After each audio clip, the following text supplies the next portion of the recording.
Hi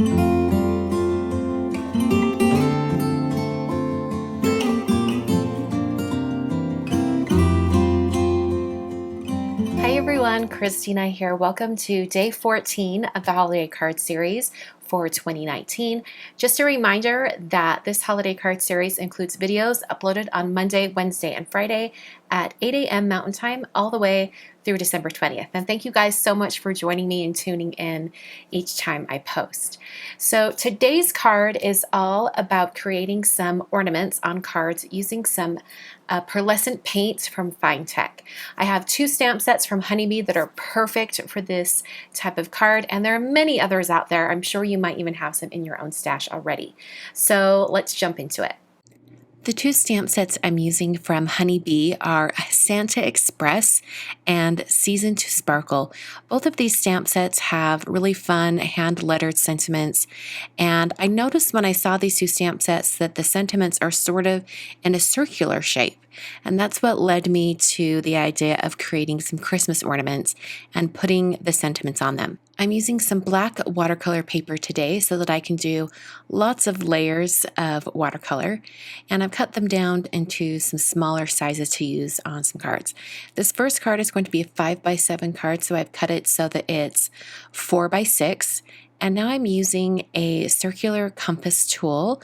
I remember using these in junior high and high school in math class, drawing circles, and also in art class.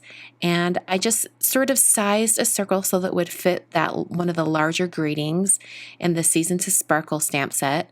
And then I realized that I wanted it drawn a little bit farther down on my piece of watercolor paper so that it would accommodate the top of the ornament and a ribbon on top of the ornament. Using some pearlescent colors from Finetec today, this set of, I think it's 24 different colors.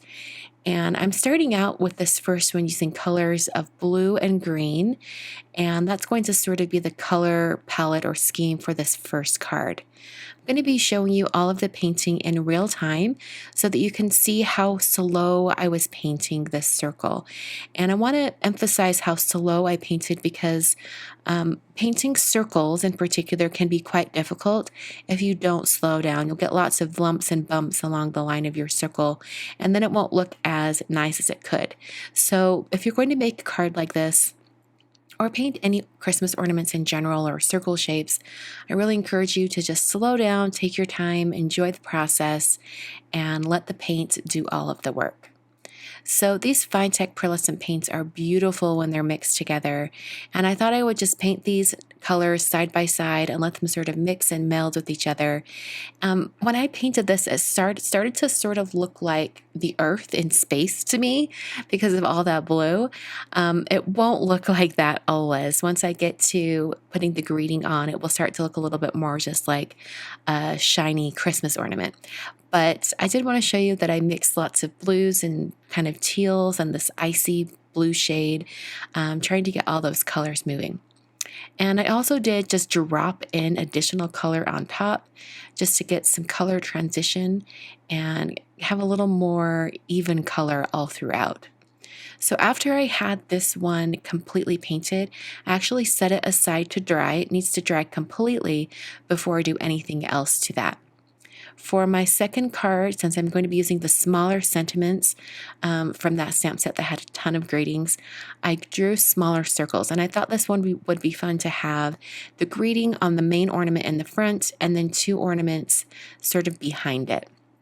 I'm going to speed up the video process on this one since you saw me paint that first one, and also because I'm doing 3 ornaments here, so it took a little bit longer. But for this first ornament, I wanted to do shades of red, gold, and orange, and sort of that red-violet shade as well.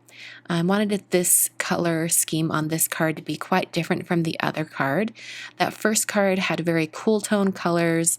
I'm going to use silver later on the top of the ornament, but for these 3 ornaments, I wanted it to be warmer and have more gold tones.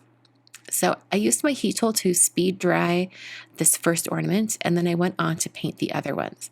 Now I want you to notice that as I'm painting these, I'm not going all the way to the edge of that first ornament. I'm leaving a little bit of a black gap, or a gap of black watercolor paper in between these ornaments. And that's just to help differentiate between the ornaments and not have them kind of mixed together too much. Just having a little bit of a line there is going to help our eyes, when we look at this card, differentiate between all three ornaments. So for the other two ornaments on here, I did shades of green and blue, even more blue or even more green than the other card. And once all three of those ornaments were painted, I hit that with my heat tool to speed along the drying process. But you could definitely let these air dry and they would be just as beautiful.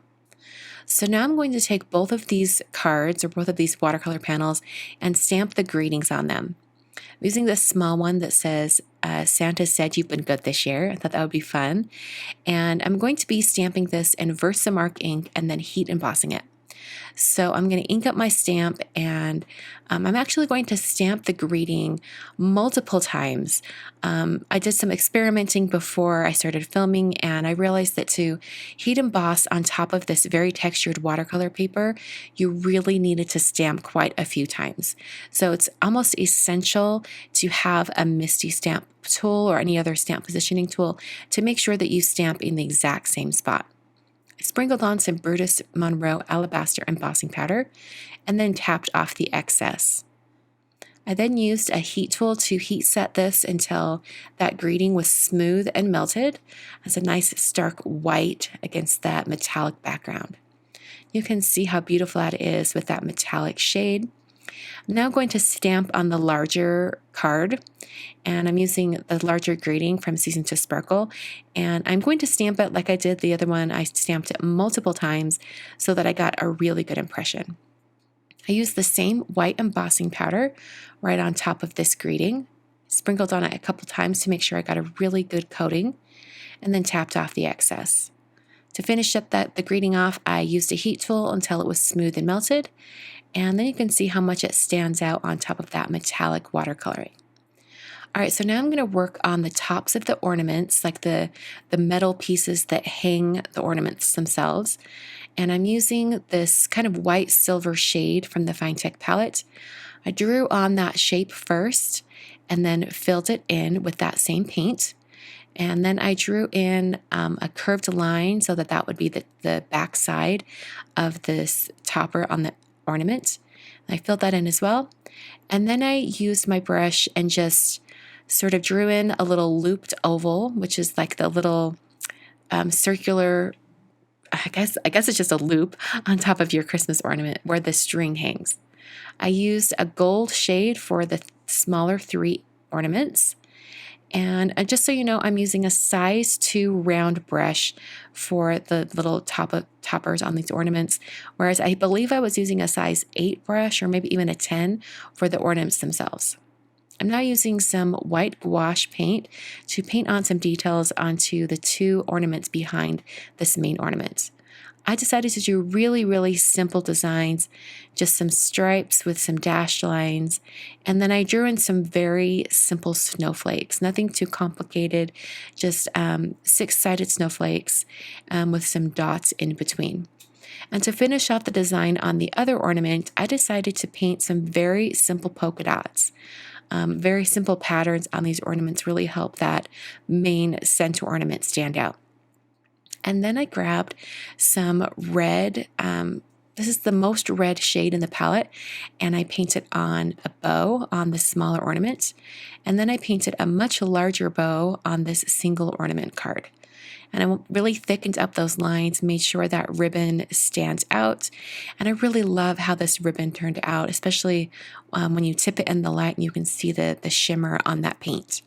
Switched to a green shade for the other two ornaments on the smaller card. And I did the same exact design of ribbon, just the 2 loops and then the 2 tails of the ribbon coming down. And that finishes off all of the ornaments. These ornaments are going to be hanging from white strings. So I'm using a number 10 bold Jelly Roll pen and just drawing on a simple line coming up from the top of each ornament. I did that for the single ornament card as well as this triple ornament card. I just wanted to make sure that it finished off the scene and it looked like these ornaments were hanging. So the last thing to do to pull these cards together is to adhere them to card fronts. I created some folded card bases out of Neenah Classic Crest Solar White 110-pound cardstock, and then adhered both watercolor panels using some foam tape. So those are the cards for today. You can see how beautiful they are tipped in the light, and I really love how these turned out. Don't you think those stamp set sentiments were perfect for inside ornaments? I think the Santa one, which is I think actually meant for gift tags, I think it totally works for making ornaments on cards. It worked out great. And I love all of the pearlescent shimmer and shine on the ornaments themselves. Those are really, really fun to paint. On screen, I've got 3 more videos for you to check out. These are going to be the 3 previous years of the holiday card series, all day 14. So make sure you check those out. And don't forget to hit that subscribe button and also the notification bell. That makes it so that you'll be notified, in theory, whenever I upload a new video. Thank you so much for watching. I'll be back very soon with day 15.